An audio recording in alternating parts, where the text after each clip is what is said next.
Boa noite. Mais uma vez aqui reunidos, hoje numa data especial, segunda-feira. Estamos acostumados ao programa todas as quartas-feiras e hoje abrimos uma exceção para ajustar a agenda com o nosso convidado especial, que é o vereador Daniel Arenberg. E hoje o programa excepcionalmente será na segunda-feira e nós teremos a edição normal na quarta-feira. Hoje, ajuste de agenda para que a gente pudesse receber o vereador Daniel Arenberg, vereador na cidade de São Paulo. É o nosso 17º programa e o tema de hoje é Cidades Inteligentes, a tecnologia a serviços das pessoas, facilitando a vida das pessoas. A gente está aí aguardando que os nossos seguidores entrem, já está aí o Lobão, Ananias, a Beta, a Hélida, a Flávia, Cláudio, grande Cláudio, tivemos junto aí semana passada com todos os cuidados. O vereador Daniel Arenberg já está por aí. Beth trabalhou comigo no João Fortes. O vereador Daniel já pediu para participar, já vou aceitá-lo já. E é o nosso 17º programa, já vamos receber aqui o vereador Daniel Arenberg.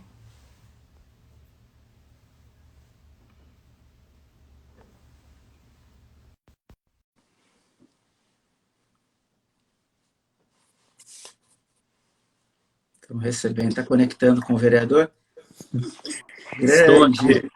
A gente está aqui colocando, tem uns problemas técnicos de deixar tripé em pé. Mas fica à vontade. A gente dá um jeito. Fica à vontade. Espera só um minutinho, tá? Pronto. Fica tranquilo, não temos pressa. Não, tá tudo bem. Você está bem? Eu estou ótimo, e o senhor? Eu estou bem, me chama de você, por favor. Tá bom. Prazer em revê-lo. Também. É um prazer recebê-lo no nosso programa Direito em Pauta. É o nosso 17º programa semanal. Olha. E eu agradeço imensamente, não só em meu nome, mas em nome de todos que nos acompanham, pelo privilégio aí de nos receber e de abrir o espaço na agenda, que eu sei que está bem corrida. Agradeço a toda a sua equipe aí, que me tratou com bastante carinho desde o primeiro contato, Fernando e aí as demais pessoas com quem nós falamos. Será um prazer tratar desse tema, Cidades Inteligentes, a tecnologia a serviço das pessoas. Eu sei que é um tema que ele traz aí um carinho especial que o senhor tem defendido, que você tem defendido. Então, fica o meu agradecimento especial. Eu queria tomar a liberdade de fazer aqui uma rápida apresentação, obviamente que todos lhe conhecem, mas dizer a vocês aí boa noite a todos que nos seguem. Daniel Arenberg hoje é vereador em São Paulo, foi eleito em 2016 pelo PSDB, é formado em Administração Pública pela FGV São Paulo, Ciências Sociais pela USP. Ele foi um dos idealizadores e criadores do Poupa Tempo e permaneceu lá como superintendente por 10 anos, até 2006. Foi também o diretor-presidente do Detran, que botou ordem na casa lá, ficou lá de 2011 a 2016, reformulou, profissionalizou toda a estrutura. Nós que usávamos os serviços do Detran, sabemos muito bem a diferença do Detran antes e depois dessa mudança toda, da desburocratização, da facilidade de acesso e de atendimento. Aí, em 2017 até 2019, foi secretário municipal de Inovação e Tecnologia em São Paulo e entregou 7 unidades do Descomplica SP, que é o poupa-tempo da cidade de São Paulo. Nesse período como secretário, e é importante a gente frisar o trabalho bem feito dos secretários, aqui não é só uma leitura de um currículo, mas é um agradecimento em nome do povo de São Paulo, triplicou os pontos de Wi-Fi na cidade, digitalizou 99% dos processos da prefeitura, quem lida com isso sabe a diferença que fez, implementou serviços eletrônicos e diminuiu os prazos, vejam vocês, para a abertura de empresas na cidade de São Paulo, de mais de 100 para 3 dias e meio. Levava 100 dias e após a sua passagem pela secretaria, caiu aí para 3 dias e meio. E é autor de vários projetos hoje na Câmara. Então, eu queria iniciar trazendo aí, além do que eu falei, o que levou a política? Fala um pouco da sua trajetória para a gente começar esse bate-papo. Bom, primeiro é um grande prazer estar aqui, Constantino. Eu acho... Prefere que eu chame Salvatore, Morello? Tanto faz. Pode ser Constantino, Salvatore, o que lhe ficar melhor. Tá bom. Bom, eu trabalho há quase 30 anos na área pública e gosto muito da área pública. Para mim, eu me encontrei na área pública, fiz administração pública e nesse período todo, desses quase 30 anos, como você já citou, né, desde o Poupa Tempo, já trabalhei 3 vezes na prefeitura, governo do estado, governo federal e o tempo todo com um grande objetivo, como fazer para atender melhor as pessoas. É uma coisa que é o meu tema. Mais até do que eu gosto muito de tecnologia, gosto de cidades inteligentes, inovação, mas para mim é com foco. Qual é o foco? É como melhorar a vida das pessoas. Como é que o serviço público pode estar mais próximo de todo mundo? Como ele pode ser desburocratizado? Esse sempre foi o tema da minha vida profissional, tá certo? E é isso que eu gosto de fazer. Então, você vê, todos esses projetos que eu participei foram com esse objetivo, né? Principalmente melhorar a vida das pessoas. E aí, em 2016, aliás, antes, em 2014, na verdade, eu fui candidato a deputado estadual pela primeira vez. E aí você pergunta, mas por quê, né? Porque a gente sabe que muita coisa começa e termina na política. É muito importante a gente deixar claro que a política, durante séculos, é quando a gente consegue fazer as coisas acontecerem, quando a gente consegue fazer... Todos nós fazemos política diariamente, né? De um jeito ou de outro, tá certo? E percebi a importância de ter um apoio político, né? Para que a gente pudesse ir adiante com esses projetos. Então, eu, em cima disso, fui candidato em 2014 a deputado estadual, não elegi, e eu acho importante, algumas vezes as derrotas a gente aprende mais que as vitórias. Eu tive 1.000 votos no estado todo. Voltei para o Detran, na época eu ainda estava no Detran, voltei, continuei até 2016. Em 2016 me elegi com quase 39.000 votos a vereador da cidade de São Paulo e já sou pré-candidato esse ano de novo e gosto muito da política e acho que as coisas se complementam. A ideia do gestor público, né, do técnico, junto com a política, é fundamental para que a gente melhore as coisas nesse país. Perfeito. Bom, vamos lá. A gente sabe do trabalho de excelência à frente do Poupa Tempo. Acho que todo cidadão já passou pelo Poupa Tempo e sabe que é um trabalho de excelência, da mesma forma no Descomplique SP. Como vereador, que projetos que o senhor destacaria para nós como vereador, nessa linha de ajudar o cidadão e de desburocratizar? Então, na verdade, eu estou ali há 9 meses como vereador. Fui eleito em 2016, na época chamou para ser secretário de Inovação e Tecnologia, fiquei quase 3 anos e voltei. Eu acredito que a Câmara é fundamental para a gente dar continuidade a boa parte dos projetos. Na Câmara, eu apresentei já alguns projetos, alguns já foram aprovados. O primeiro, um programa municipal de linguagem simples, que é a ideia de como é que você faz para tornar a linguagem mais clara. A área pública, de muitas vezes a gente acabar falando difícil, né? Seja seja outras pessoas. Então, veja, aqui na pandemia, a gente fica falando EPIs, né, que são equipamentos de proteção individual. A gente fala termos estrangeiros, lockdown, né, indivíduo arbóreo, e aí as pessoas não entendem, né, Salvatore? Então, é muito importante a gente ter uma linguagem, por isso essa lei, que virou lei, que é o Programa Municipal de Linguagem Simples, que já existe em outros países. Aliás, agora no Congresso Nacional um projeto de lei nesse sentido, justamente para virar um programa nacional, baseado na nossa lei municipal, que foi aprovada agora em março. Esse é um projeto um projeto foi aprovado nos últimos dias que dá transparência para todas as informações sobre a Covid. A ideia é ter um portal, né, da prefeitura com todas as informações. Eu acredito que quanto mais transparência, melhor para o poder público e para o cidadão, para o que o poder público está fazendo, né? E um terceiro projeto que ainda está tramitando, que é o projeto de negócios de impacto social, que é aquele empreendedor da periferia que tem condições de abrir um negócio para dar mais subsídios, para ajudá-lo, para ter políticas nesse sentido. São 3 projetos que eu gosto muito e já tem vários outros. Aprovamos o Dia do Atendimento ao Cidadão, né? Mas aí são Em março. da frente parlamentar, das feiras livres, a frente parlamentar dos games, que é outro projeto que eu estou envolvido com vereadores. A gente precisa incentivar a indústria de games aqui no Brasil, que é fantástica e que a gente precisa dar mais apoio nesse sentido. Tem vários projetos que a gente está desenvolvendo. Tá, perfeito. Vamos lá. É importante ressaltar que o período como vereador é menor, na verdade, do que a legislatura toda, porque você ficou lá na Secretaria Municipal de Inovação e Tecnologia desenvolvendo o Descomplica SP. Tá. O que é uma cidade inteligente, que tanto se fala e que tanto você fala também? Então, muita gente fala lá fora, a gente precisa transformar São Paulo numa cidade inteligente, Nova York. Uma cidade inteligente é aquela em que tem qualidade de vida para as pessoas.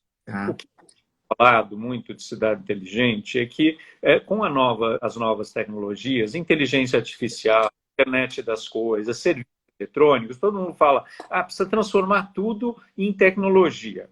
Vamos, calma. A tecnologia é ótima como um meio para que a gente tenha uma cidade melhor. Aí sim ela entra e entra bem. Então, uma cidade inteligente é uma cidade que, usando tecnologia como meio, a gente consiga melhorar a vida de todo mundo. Seja através de mais serviços eletrônicos, seja de inclusão digital, seja mesmo presencial. Você falou do Descomplica. A gente implantou 8 Descomplicas na cidade, com serviços principais. Mas não adianta nada a gente ter o Descomplica, muitas vezes, se a pessoa não sabe como usar o serviço. Então, a gente fez o Descomplica digital. O cidadão chega lá, senta do lado do funcionário público e ele ensina para o cidadão, numa próxima vez, que esse serviço ele pode fazer da casa dele, do trabalho dele. E a próxima vez, isso é aculturar o cidadão em eletrônicos. Ou seja, uma cidade inteligente, uma cidade digital, uma cidade que atende bem as suas pessoas, que faz com que as pessoas vivam bem, usando tecnologia para isso. E é isso que a gente precisa fazer aos poucos, né, gradativamente em São Paulo. A cidade inteligente, ela passa por ser uma cidade inclusiva também? Desculpa aí que entrou uma ligação. Não tem problema. Eu também não sei porquê, mas eu não consigo ativar os comentários. Eu até peço desculpas para os meus seguidores. Aí eu estou tentando ativar aqui e ele não está voltando. Porque normalmente a gente faz com os comentários abertos, mas eu não estou conseguindo desativar. Não sei se o Instagram travou, mas de qualquer forma, vamos em frente. Uhum. Eu estou vendo aqui alguns comentários. Para mim não está aparecendo. Acho que eu vou pedir ajuda para os universitários aqui. Fernanda, vem me ajudar. Mas tranquilo, vamos lá, vamos continuar. Eu não consigo ver nada. Para mim, eu estou tentando botar de volta aqui, mas tranquilo. Vamos em frente, então. Eu estava perguntando se a cidade inteligente ela passa necessariamente por ser uma cidade mais inclusiva com relação a todo tipo de necessidade especial e a todo tipo de problema que existe de inclusão em si. No sentido mais amplo, não só inclusiva. Tudo bem, minha universitária? Não volto os meus comentários, só um minuto. Lógico. Não sei por que não tá. Chamar os universitários? Tá aqui. Quer que eu deixe o meu aqui, que você vai olhar? Não? Tá bom, deixa aqui. Boa, obrigado. Vou ver de um. Perfeito, vou ver pela outra tela. Vamos lá, vamos em frente. Então, desculpa. Né, Salvatore? É fundamental. Você tocou num ponto importantíssimo. Não dá para a gente pensar... Hoje você tem inteligência artificial, como eu falei, internet das coisas, um monte de serviços. Mas não dá para pensar numa cidade com esse serviço se parte da população não consegue acessar. Então, não é só aculturar as pessoas para usarem, mas elas têm que estar incluídas digitalmente. Então, veja, eu tenho aqui dados, só para você ter uma ideia. A última pesquisa do TIC Domicílios, né, de tecnologia e informação ao cidadão, 46 brasileiros sem acesso à internet. Ou seja, 1 em cada 4 pessoas no país tem acesso à internet. E mais, mesmo aqueles que têm acesso, muitas vezes o acesso é muito ruim, porque é feito ou com de última geração, ou porque não tem pacotes para isso. Ou seja, a gente sabe que uma parcela muito grande da população brasileira não consegue acessar a internet. A gente viu agora na pandemia, inclusive por conta das crianças tentando estudar de casa, né? Por quê? Ou porque o computador não tem o link, não tem um monte de coisa. E aí o que acontece? Não dá para pensar esse serviço eletrônico só para uma população. A gente precisa. Então, por isso que eu sempre defendo, não só, a gente tem que ter um programa nacional de inclusão digital, para que, por exemplo, a Itália, você veja a Biblioteca de Nova York, estão dando modem para as pessoas mais vulneráveis, mais pobres. A Itália, a mesma coisa, estudantes. Ou seja, precisa ter uma política. E enquanto isso não acontece, a gente precisa usar tudo que a gente puder para fazer com que as pessoas que muitas vezes não têm inclusão digital tenham acesso a isso. Por isso, o presencial ainda é importante, né? A gente fala, quando eu cheguei na secretaria, muita gente falou, acaba com os telecentros são as lan house públicas, né? Tem 133 na cidade. Eu falei, não, de jeito nenhum. Por quê? Porque não é todo mundo que tem acesso à internet. Esses telecentros são onde as pessoas vão para fazer currículos, para se comunicar com parentes em outros estados ou em outros países, para entrarem nas redes sociais. Ou seja, é fundamental que a gente use tudo. Eu estava lendo outro dia uma matéria da revista Piauí, que fala no Rio Grande do Norte, para ensinar as crianças via rádio. Então, a gente tem que usar tudo que a gente pode nesse presencial, semipresencial, digital, rádio, internet, para alcançar todo mundo. Ninguém pode ficar para trás. A gente precisa mostrar que todos são importantes e todos têm que ter acesso ao serviço. E a inclusão digital pode acontecer gradativamente para que um dia a gente consiga chegar, como a Estônia chegou, como Israel, em que você tem praticamente só serviços eletrônicos. Perfeito. Até porque torna o serviço mais rápido, mais eficiente. E me parece também, entrando num tema delicado, que quanto mais eu tiver a cidade inteligente, menos eu propicio corrupção, né? Acho que tem um link, né? Isso eu falo há pelo menos uns 20 anos. Quando eu estive no Detran, eu falava sempre isso. Desburocratização, simplificação dos procedimentos, dos serviços. E serviços eletrônicos são antídotos contra a corrupção. Então, não é só atender melhor o cidadão. A hora que você tem mais serviço eletrônico, é mais difícil a corrupção, é mais difícil ter o jeitinho, é mais difícil alguém negociar algo, não tem intermediário. Então, isso é muito bom para todo mundo. É bom porque você agiliza o serviço, não só, você organiza a demanda. Na hora em que a gente faz, por exemplo, serviço eletrônico, a gente faz um aplicativo para as pessoas agendarem a sua consulta na unidade básica de saúde. Você organiza a demanda, não vai todo mundo no mesmo horário, no mesmo dia. Ao contrário. Então, isso é bom para quem? Para o governo, para o funcionário público e para o cidadão. E é bom também porque com isso se dificulta a corrupção. No Detran, a gente conseguiu ampliar de 2 para 28 serviços eletrônicos, hoje tem muito mais, e eu não tenho dúvida que diminuiu muito a corrupção nesse período. Então, assim, é um antídoto e mostra que a gente, de fato, é contra a corrupção na hora que você começa a implantar serviços eletrônicos.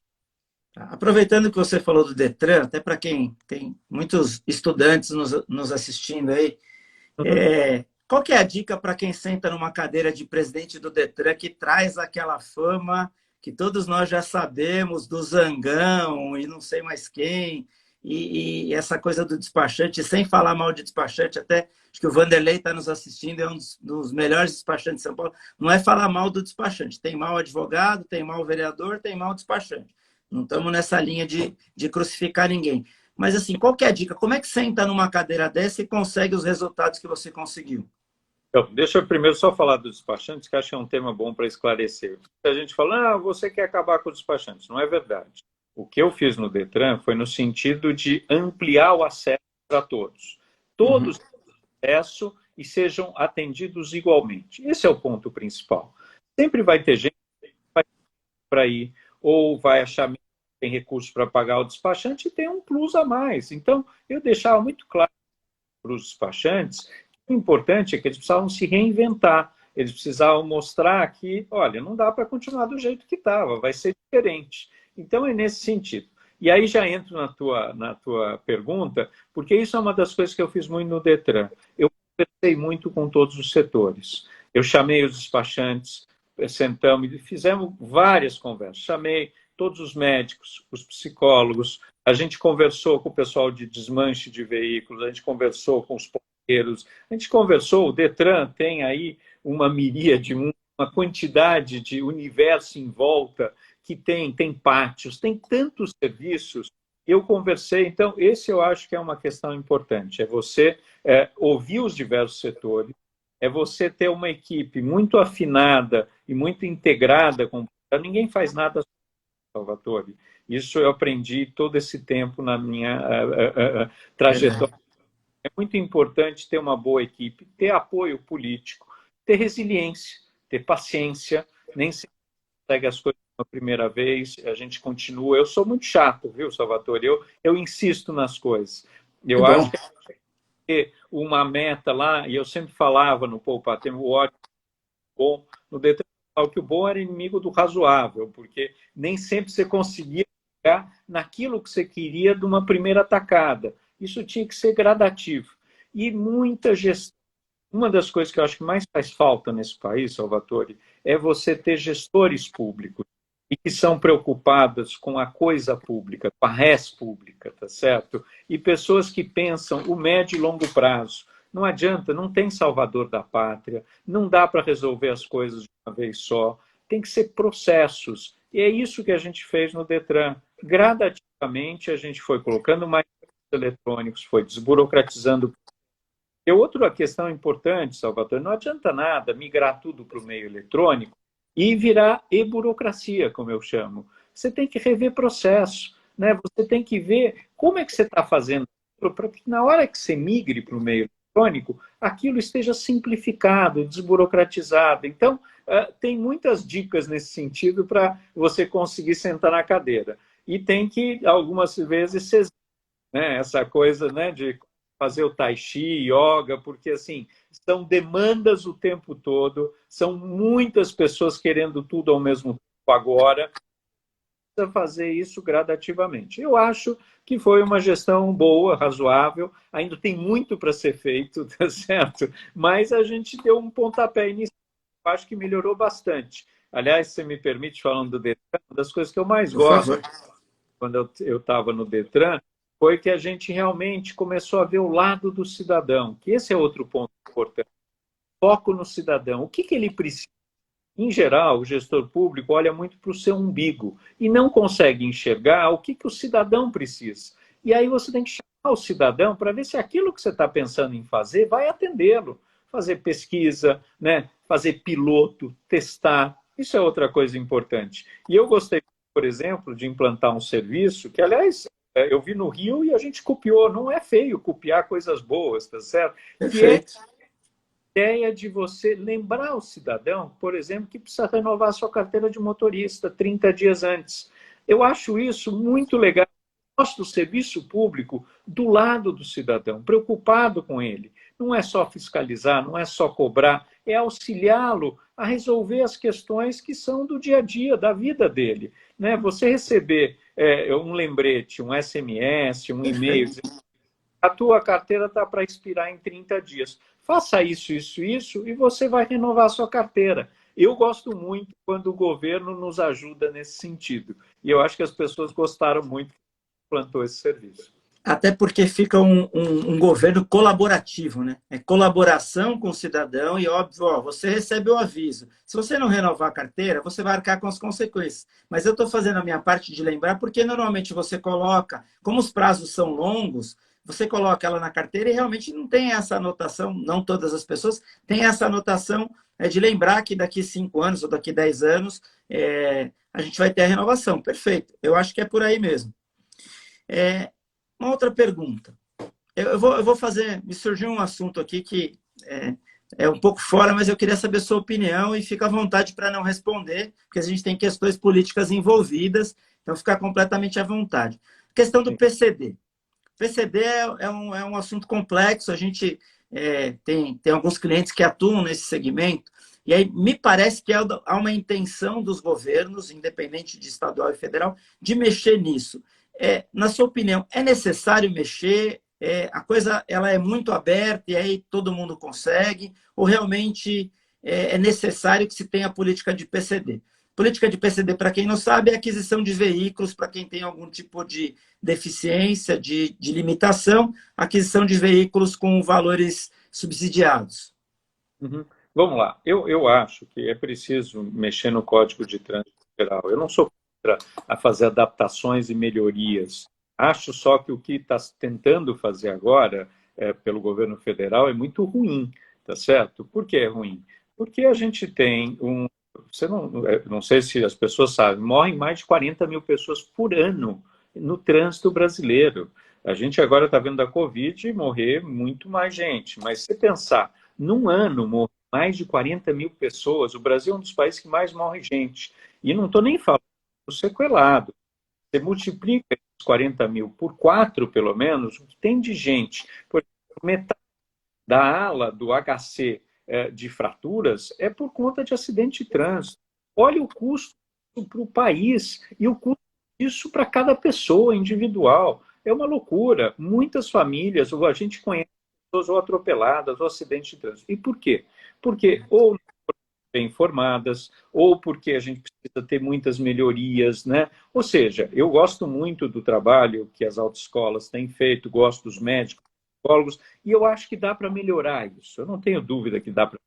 Só estou citando isso para mostrar que a gente pode ir melhorando. Por exemplo, uma das coisas que a gente vê que precisa melhorar o Código de Trânsito, não tenha dúvida, as pessoas ficam o dia inteiro na rua, que são os taxistas, são os motoristas de aplicativos, os motofretistas, os transportadores escolares.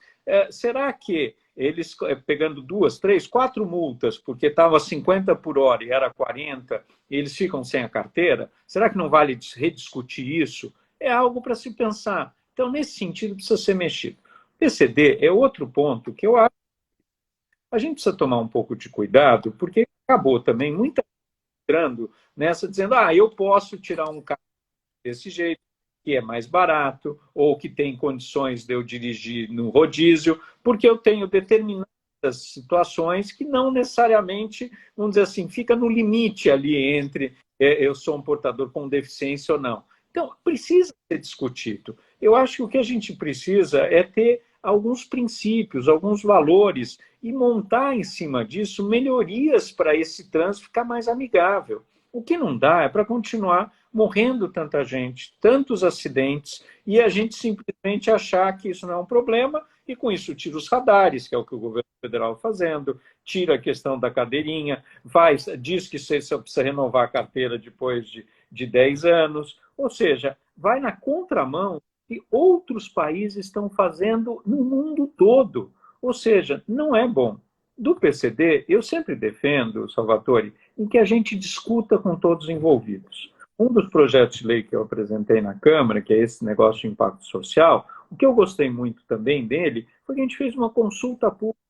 Por que não fazer isso? Audiências públicas. Você discute com os setores, com todos, com os médicos, com os psicólogos, com o cidadão, né, com as pessoas, com as associações, para ouvir todas as partes. Eu acredito que a gente constrói projetos de lei, a gente constrói propostas muito melhores quando a gente conversa e ouve mais gente. A gente pensa melhor. Eu, como vereador, ou o deputado federal, ou o senador, ou mesmo o presidente da República, quando tira só da sua cabeça ou de meia dúzia de pessoas, não sai um projeto tão bom quanto seria se a gente tivesse ouvido muito mais gente, tá certo? Uma participação maior, né? Muito maior. Então, a mesma coisa em relação ao PCD. Por que não a gente fazer consulta pública? Por que não a gente ouvir todos os envolvidos, participam e conhecem isso muito melhor, inclusive, que eu e você, tá certo? Então, eu gosto de ouvir as pessoas e aprender com elas para aí sim construir um projeto melhor e fazer os aprimoramentos. E, aliás, democracia é isso, é a gente ouvir todo mundo, chegar em consenso e ir caminhando gradativamente, né? Perfeito. Gente, eu só peço desculpa aí que eu estou olhando para baixo toda hora e como meus comentários não estão aparecendo, eu estou com outro aparelho que está embaixo do meu tripé, então eu estou olhando para ver os comentários. Me desculpem aí, eu estou toda hora olhando para baixo. Vamos voltar para o tema. Como é que a gente fala de acesso à internet, de ter computador, quando tem muita gente que não tem o que comer?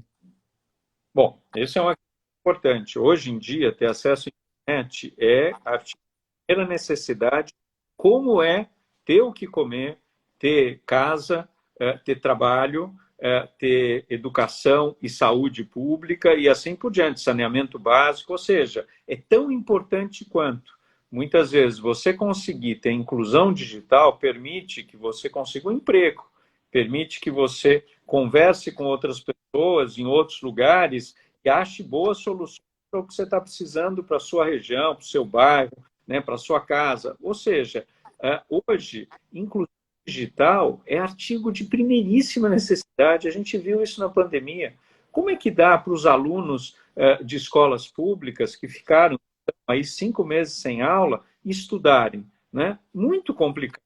Ou seja, comer é prioridade, salvar vidas é prioridade. Agora, além disso, a gente precisa ter inclusão digital. Inclusão digital hoje, todo mundo está percebendo que é uma das formas da gente conseguir, de fato, fazer com que a nossa sociedade avance, fazer com que empreendedorismo, que tem emprego, né, e muitas outras coisas, que tem acesso a serviços públicos que muitas vezes as pessoas não sabem como funciona, tem acesso à informação, né, e informação transparente, ou seja, é fundamental hoje. Lógico que comer, né, salvar vidas é prioridade total, mas junto com saneamento básico, educação pública, inclusão digital virou artigo de primeiríssima necessidade. Acho que, na verdade, uma coisa não exclui a outra, né? Elas têm que ser complementares, né? Políticas para melhorar aí a qualidade de vida e até quem está na linha da miséria não excluem políticas de inclusão que fazem o trabalho complementar. Aproveitando aí que você falou da questão dos alunos, como é que fica a história da volta às aulas? Qual que é o seu posicionamento? Todas as perguntas que eu estou fazendo, fica à vontade para não responder. A gente está no momento pré-eleição, então, de repente, tem coisas que estão sendo ajustadas aí, fica completamente à vontade, tá? Eu respondo todo. Eu sei, por isso que eu estou perguntando. Eu sei da sua postura, por isso que eu estou perguntando. Não, o meu posicionamento é o seguinte, Salvatore, eu acho que quem tem que definir isso é a saúde, né? Eu não sou médico para isso, eu ouço muito os cientistas para cada uma das coisas. Eu acho que a gente está politizando determinadas questões no Brasil que deveriam ser os técnicos que são responsáveis, né? Se ou não funciona a cloroquina, se isso ou aquilo, deixando muito claro, é médico que precisa falar isso. A mesma coisa, a volta às aulas. Quem que tem que definir isso? Eu acho que o prefeito Bruno Covas foi muito claro e transparente. Quem tem que definir isso é a área da saúde. A área da saúde, vamos dizer, é um bom momento para voltar, a gente está chegando numa fase que isso é viável. Ele mesmo deixou claro que dá para voltar agora em setembro. O meu posicionamento por tudo que eu tenho visto, e lógico, ouvindo a saúde, é muito provável, no meu modo de entender, que as aulas só voltem ano que vem. Né? Por quê? Porque a gente ainda está numa situação da pandemia. Concordo plenamente. Então, apesar de saber que isso prejudica muita gente, mas também a gente precisa sempre lembrar, e teve pesquisas que foram feitas, que os alunos muitas vezes moram com pessoas idosas, e eles são, as crianças, né, já transmissores, sabe? Será que levando eles para esses, voltando para cá, eles não vão estar infectando muita gente? Perfeito. Então, cuidado com isso, né? Eu acho que a gente precisa ter sempre muita resiliência, paciência e bom senso nas coisas, principalmente em políticas públicas. Está vivendo um momento que nunca a gente viveu na história. A gente está aprendendo, estamos aprendendo. Adianta fechar totalmente? Não, isso prejudica a economia. Fechamos um pouco, agora vamos abrindo com cuidado e isolamento social. a gente precisa fazer essa coisa, ser muito radical para um lado ou para o outro, nunca dá muito certo, entendeu? Então, a gente precisa ir, né, passo a passo, com bom senso, para ver. A minha posição é saúde que tem que definir isso. Se fosse perguntar hoje, eu acho que deveria voltar só no ano que vem. Eu compartilho do seu posicionamento. Eu também penso que não dá para colocar em risco, porque a defesa que se faz, mas a criança não tem comprovação, são poucos os casos. Mas ela é transmissora, né? Então, a criança pode ser transmissora e não... Ao Pode mesmo falar. tempo, precisa deixar prontas as escolas para quando voltar. Então, isso precisa ficar na Câmara. Estão votando para que voltem as escolas, as crianças agora. Não foi isso que a gente voltou. Tinha data. O que a gente disse é o seguinte: as escolas precisam se preparar para essa volta, tá certo? Seja agora em outubro, seja em fevereiro, março do ano que vem. E como é que elas vão voltar? Precisa ter protocolos, precisam ter procedimentos. Tudo isso precisa ser pensado. Tem que ter um planejamento, é um sistema gigantesco. Então, essas coisas precisam ser pensadas. Como será essa volta? Né? E eu defendo que a volta seja ano que vem. Mas, lógico, se a pandemia refluir, se a gente perceber que dá para voltar ainda esse ano, não há problema nenhum. É possível, desde que as condições sejam boas para isso. Né? E lembrando sempre, voltar em outubro quer dizer que a gente tem mais 60 dias de aula, se tanto, tá certo? Então, vale um esforço para voltar esse ano para ter 40, 60 dias de aula? Tenho sérias dúvidas, tá certo? Eu acho que talvez se preparar as escolas para voltar no ano que vem em condições melhores, tá certo? Perfeito. E a gente esquece também, quem defende a volta imediata, ou a volta, esquece que, na verdade, a escola não funciona só com o aluno, né? Ela tem o professor que normalmente dá aula em uma, duas, três escolas, tem que se locomover, nem todos têm transporte próprio, aí vai para o transporte público. Ela funciona com quem cuida da limpeza, com quem cuida da merenda, com quem cuida da segurança. Então, a reabertura das escolas, realmente, ela coloca em risco, eu acho que uma quantidade grande de pessoas. Vamos lá. Como vereador, que você fez de prático para tentar combater a Covid? Olha, várias coisas. Eu destinei... Estou fazendo perguntas pesadas, hein? Você me deixou à vontade, eu tô indo. Olha, Salvatore, eu sou muito tranquilo e a gente tem muita coisa para falar. Primeiro, a gente destinou emenda parlamentar, por exemplo, 1 milhão de emendas para o hospital de campanha do AMB. Né? Só eu como vereador, outros vereadores fizeram isso. Por quê? Porque o momento é salvar vidas. Se a gente puder ajudar para dar as melhores condições para a saúde é fundamental. Segundo, destinei também 500 mil em emenda parlamentar para o Hospital Público do Servidor Municipal, para comprar equipamentos, que também é fundamental. A gente destinou aí a Câmara como um todo, a gente votou para o fundo de reserva da Câmara, ali 38 milhões, a gente passar para a saúde e assistência social da Prefeitura. E votamos também 10 milhões de recursos de reserva do Tribunal de Contas para passar para a Prefeitura no mesmo sentido. Além disso, a gente liberou os fundos municipais para o prefeito poder usar esses recursos também para saúde e assistência social. Eu ajudei a intermediar, por exemplo, a Electrolux queria fazer doação de geladeiras para os hospitais e a gente ajudou para que isso pudesse ser doações.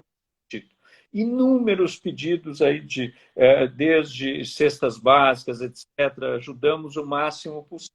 E estamos discutindo com a Prefeitura, apresentamos, por exemplo, a bancada dos vereadores do PSDB, várias medidas para a retomada aos poucos da economia, para que a gente possa também pensar não só em salvar vidas, mas principalmente agora, a gente vai ver um momento também muito complicado, que é como é que a gente recupera empregos, como é que a gente faz para que haja um empreendedorismo melhor. Por isso o projeto de negócio de impacto social. Por exemplo, eu como secretário, a gente tinha implantado o Empreenda Fácil, reduziu mais de 100 dias para abrir uma empresa para 3 dias e meio. Então, assim, tudo que a gente puder ajudar para que as pessoas possam ser salvas em termos de saúde, assistência social, e, por outro lado, pensar o que a gente pode pensar para frente no sentido de melhorar a economia, de melhorar as condições para que todo mundo tenha emprego, é fundamental. E demos exemplo também, reduzindo, inclusive, os nossos salários em 30% e a verba de gabinete em 30%, justamente para mostrar que nós estamos ajudando também, dentro do possível, para que tenha recursos para as áreas que mais importam agora, que é a saúde e assistência social. Perfeito. Parabéns aí pelas medidas. A gente ouve muito do cidadão comum que um dos problemas da política no país são exatamente as câmaras, ou seja, Senado, Câmara, assembleias, tal, que não teria sentido. Na verdade, isso me incomoda um pouco quando eu ouço isso. O problema do país é esse mesmo? São os deputados, senadores, vereadores. Se a gente fechar o Congresso, a gente fica bem, é isso? Muito ao contrário. Vamos ver exemplos de outros países, Salvatore. Primeiro, democracia é algo que não é negociável. Todos os países com ditaduras, e fechar o Congresso é isso, não foram por um bom caminho. Portanto, eu sou muito otimista.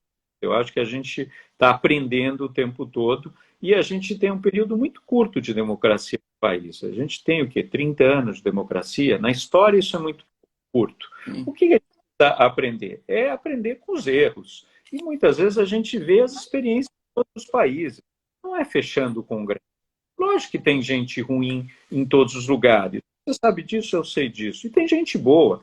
O que a gente precisa? Votar melhor. Esse é o primeiro ponto.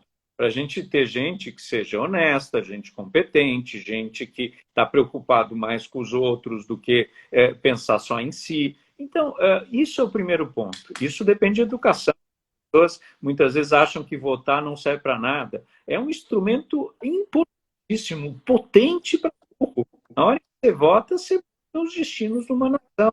Seja para presidente, seja para o Congresso, seja para a Câmara Municipal. Esse ano, por exemplo, a gente vai votar para prefeito. O prefeito é a pessoa que faz as coisas na cidade, né? E é importantíssimo. Se você tem um bom prefeito, você faz as coisas acontecendo. Se tem um mau prefeito, não anda. E os vereadores, a mesma coisa. Então, também não adianta só votar no prefeito e dizer, o prefeito é o executivo, o legislativo é que faz as leis, tem as emendas parlamentares, faz o debate, fiscaliza. Então, você precisa ter vereadores que estejam, de fato, trabalhando em prol da população. Não adianta querer jogar a água do banho e a criança junto, Salvatore. A gente precisa aprimorar do Congresso, das câmaras, das assembleias, do Tribunal Federal. Não adianta dizer, é ruim. Tá bom, como é que a gente faz para melhorar? Como é que a gente faz para que tenha uma reforma política no país e a gente tenha partido? Como é que a gente faz para que as pessoas não queiram abrir partido só para ganhar dinheiro do fundo partidário e ter tempo na TV? Cláusula de barreira, reforma política, eu acredito no voto distrital misto. Ou seja, vai aprimorando as coisas. Não adianta dizer, olha, resolve tudo, um salvador da pátria. Nunca vai resolver, nunca resolveu. Pelo contrário, sempre que tiveram soluções desse tipo, países levaram muito mais tempo para chegar onde precisava chegar e pensando na população como um todo. Então, vamos com calma. Né? Tem muita coisa para ser melhorada na democracia, mas não vamos jogar a democracia fora. Aliás, esse é um valor fundamental que a gente precisa preservar o tempo todo. E fica um recado meu aqui para todos que estão nos assistindo. Lembre em quem você votou. Tenho certeza que se eu perguntar agora, e a gente está com pessoas cultas, pessoas esclarecidas que estão nos assistindo, nem todos lembrarão. Faça esse exercício, você que está nos assistindo. Lembre em quem você votou para vereador, para deputado estadual, para deputado federal, para senador. Você vai lembrar só para quem você votou, para presidente, para governador, para prefeito. Mas, na verdade, a gente precisa lembrar e cobrar, né? Tem lá o e-mail, tem o acesso. Aliás, Salvatore, isso é fundamental. Não só lembrem, cobrem, participem. Eu falo, as pessoas quando vão votar, não é só votar em mim para vereador, né? Então, outra vez eu fiz isso, eu digo, me cobrem, fiquem em cima. É muito importante que as pessoas participem e cobrem os seus vereadores. O que você está fazendo? Né? Preste contas, mostre, você está trabalhando direito ou não. Não adianta só a gente achar também que votando, e uma vez a cada 4 anos, ou a cada 2 anos, a gente fez a nossa participação cívica e ponto final. Não, a gente precisa participar. Sabe aquela coisa de reunião de condomínio ou reunião da rua? É chato, não é? Eu acho. Vou ser sincero, não é fácil. Tem gente falando qualquer coisa, mas quando você não vai, decidem, você não fica bravo que decidem por você? Pô, mas decidiram isso e ninguém me perguntou. Você não participou? É a mesma coisa. Ou a gente participa e participa ativamente no sentido de estar vendo o que está sendo feito. Ó, aquele vereador eu votei, não gostei, vou votar em outra próxima vez. Esse prefeito não está funcionando bem, vamos trocar. É isso. E dizendo, não adianta, ó, reclamar de que as coisas não estão boas. Quando no Detran, eu reclamava de um monte de coisa. Chegou uma hora, não basta reclamar. Qual é a proposta? Muita gente chega para mim, tá bom tal coisa. Você tem proposta? Vamos lá.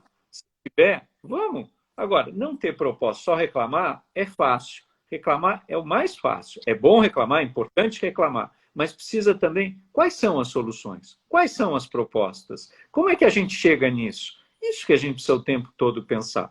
Não é fácil trabalhar na área pública. Não é fácil ser político honesto e preocupa-se com a população. Mas tem, e tem bastante gente assim. Então, por favor, pensem bem em votar, né? E não só votem, mas participem, cobrem, fiquem em cima. Isso é fundamental. Nas eleições municipais, ficou proibida a coligação para os majoritários, né? Prefeito não pode mais fazer coligação. Na sua visão, isso é um fator positivo, negativo, ou não interfere diretamente na cidade? Olha, primeiro, dá para fazer coligação de partidos que queiram apoiar um determinado candidato a prefeito. O que não dá mais, que mudou, nessa questão, é que antes, por exemplo, um partido como o PSDB se coligava com o DEM e na lista, chapa de vereadores, isso dizia o seguinte, você estava votando no PSDB e muitas vezes você elegia um vereador do DEM, ou vice-versa, tá certo? Isso não tem mais, é chapa pura. Então, assim, quando você vota para um vereador do PSDB, em mim, ou vota na legenda, você está votando no PSDB, antes nos outros partidos, né? Por que isso é importante? Porque os outros partidos, aliás, todos, precisam, dessa vez, ter bons candidatos, tanto a prefeito quanto para vereador. Porque, assim, você só vai conseguir eleger gente se alcançar um quociente eleitoral. Aqui em São Paulo, é muito provável que esse quociente eleitoral para eleger um vereador é algo em torno de 90 a 100 mil votos. Lógico que não é o voto só no vereador, na legenda também. Mas isso faz com que, provavelmente, a gente comece a reduzir um pouco o número de partidos, que é um dos grandes problemas da nossa democracia. É um absurdo, mais de 30 partidos. E é aquela coisa, pode até ter, mas só quem tem voto que precisa ser representado. Isso que precisa ter também uma cláusula, como a gente está vendo, de barreira. Só nos Estados Unidos, eu vou fazer uma comparação, você tem ali centenas de partidos, mas só aparece o republicano e o democrata. Por quê? Porque eles têm voto. Quem tem voto, sim, tem que ter tempo na TV. Quem tem voto, sim, tem que ter acesso ao fundo partidário. Quem não tem, sinto, você não tem voto, você não está representando. Cresça, se estabeleça e, em cima disso, você vai ter tudo isso. Então, com isso, essa questão do voto, como está montado agora, muito provavelmente a gente vai reduzir o número de partidos que tem na Câmara Municipal e gradativamente isso vai acontecer também no Congresso Nacional. Faz todo sentido. Todo sentido a gente ter 6, 8, 10, mas mais de 30 partidos, sinto, não tem tudo isso no espectro político. Não tem sentido, né? E isso eu acho que a gente está caminhando para aprimorar esse tipo de sistema que vai melhorar bastante, né, a qualidade dos políticos, não tenho dúvida disso. Tá. Só para esclarecer o que eu falei, na verdade, então, a gente pode ter coligação para prefeito, mas aí no voto, quando eu voto no partido para vereador, vai só para os vereadores daquele partido para gerar o coeficiente, é isso? É isso, é isso. Tá, só para esclarecer. Por exemplo, vai ter partidos que apoiam o prefeito Bruno Covas. Vou dar um exemplo. O Cidadania, que é um ótimo partido, deve apoiar, não deve ter um candidato a prefeito, deve apoiar o Bruno Covas, mas eles têm uma chapa de vereadores. Se a pessoa votar no número 23, que é do Cidadania, vai votar na chapa de vereadores do Cidadania. Se votar no 45, na chapa de vereadores do PSDB, né? E, ao mesmo tempo, vai votar no 45 para prefeito, que é o candidato do Cidadania e do PSDB a prefeito. Agora, você veja, ainda não definimos todos os candidatos a prefeito, mas está aparecendo aí 17, 18 candidatos a prefeito. Por quê? Porque todo mundo vai ter que ter bom puxador de voto, tá certo? Para ver se com isso consegue fazer uma boa bancada de vereador. Perfeito. Isso já vai se repetir nas eleições estaduais e federais. Com certeza. Também é bom. E a cláusula de barreira, que também é muito bom, né? Aos poucos, os partidos que não têm voto não vão ter direito ao fundo partidário e ao tempo de TV. Porque hoje você cria um pequeno partido, né? E você, com isso, vende lá os 0, tantos segundos na TV para um partido maior e você tem direito ao fundo partidário. Não dá. Esse é o tipo de coisa que não dá. Tem que ter cláusula de barreira, tem que ter reforma política, tem que ter cada vez... Eu acredito no voto distrital misto, que é você ter, por exemplo, que nem o alemão que vota, você vota no seu bairro, na sua região, e ali tem meia dúzia de candidatos que estão buscando a vaga distrital para a Câmara Municipal. E, ao mesmo tempo, você tem um segundo voto que você vota no vereador da cidade e que pensa o todo. Então, desse jeito, eu acho que faz muito mais sentido do que a gente votar hoje, que é uma competição insana entre todos os vereadores e você nem pensa na cidade como um todo, nem no seu distrito. Eu gosto muito desse exemplo alemão, que é o voto distrital misto, e eu apoio esse tipo de mudança. Espero que um dia a gente consiga implantar no Brasil. Perfeito. Alguém comentou sobre o voto obrigatório. A gente ainda não está pronto e maduro para não ter voto obrigatório, né?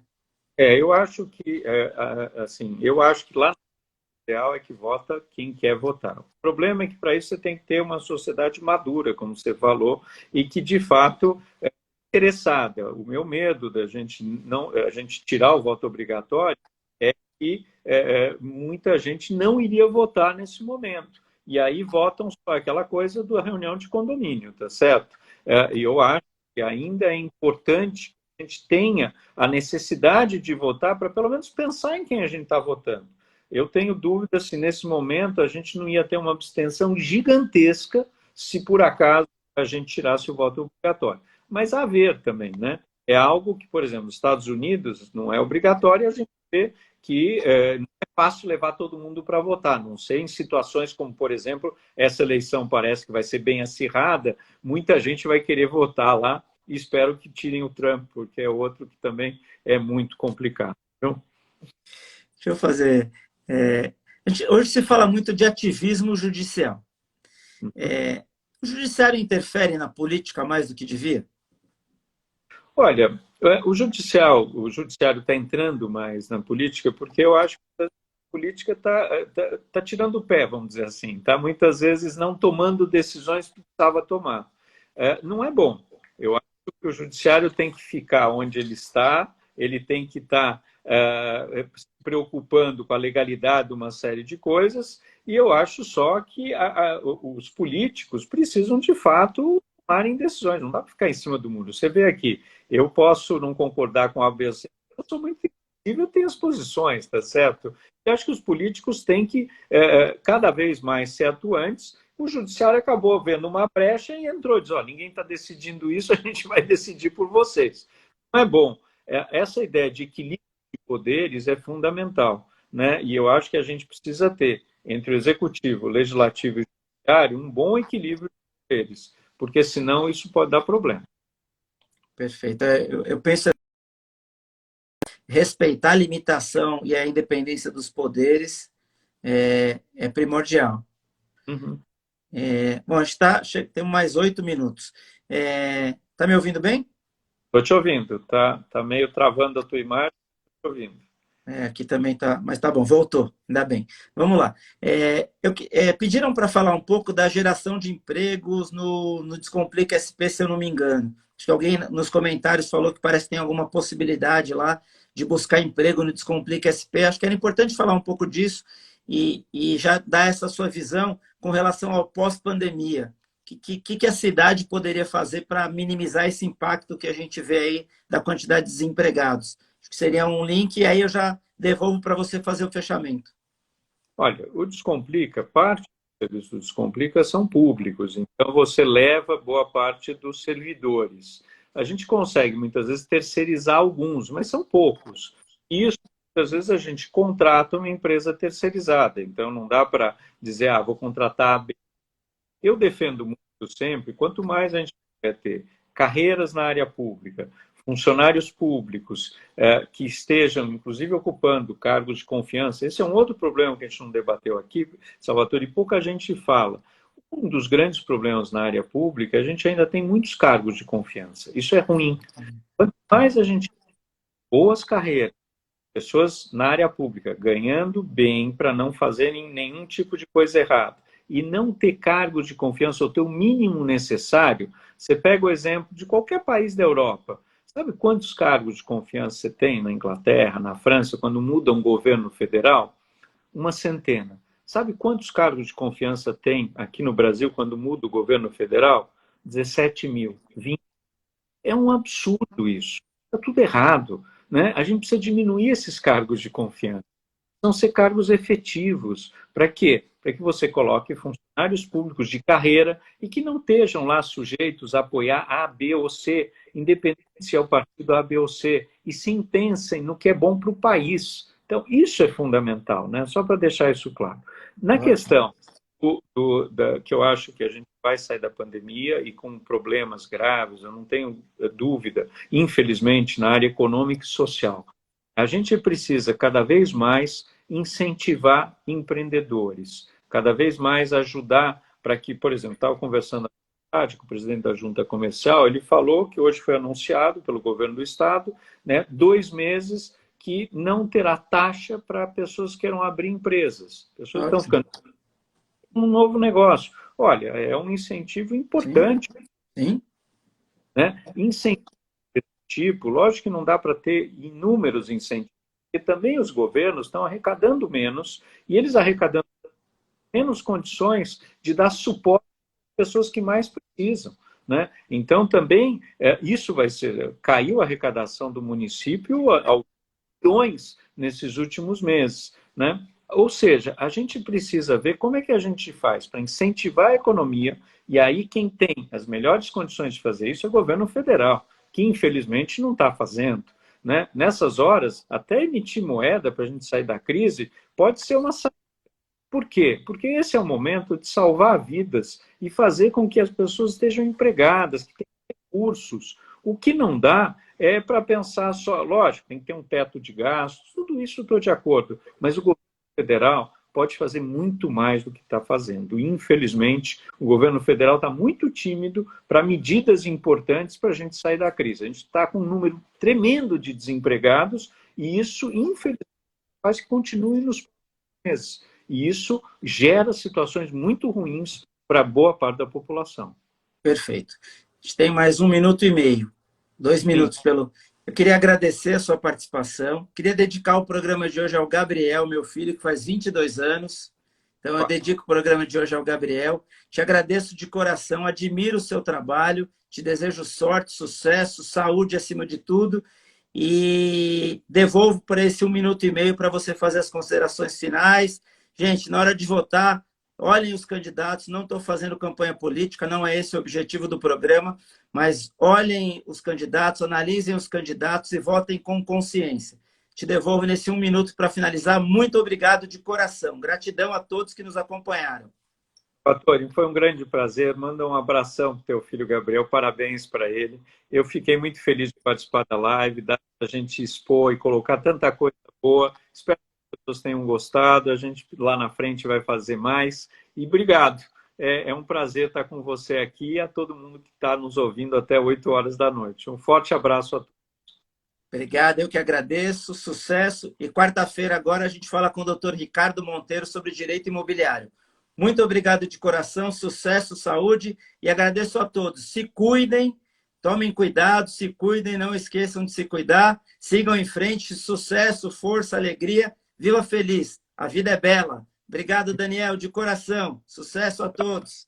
Tchau, gente, obrigado. Tchau. Tchau, obrigado.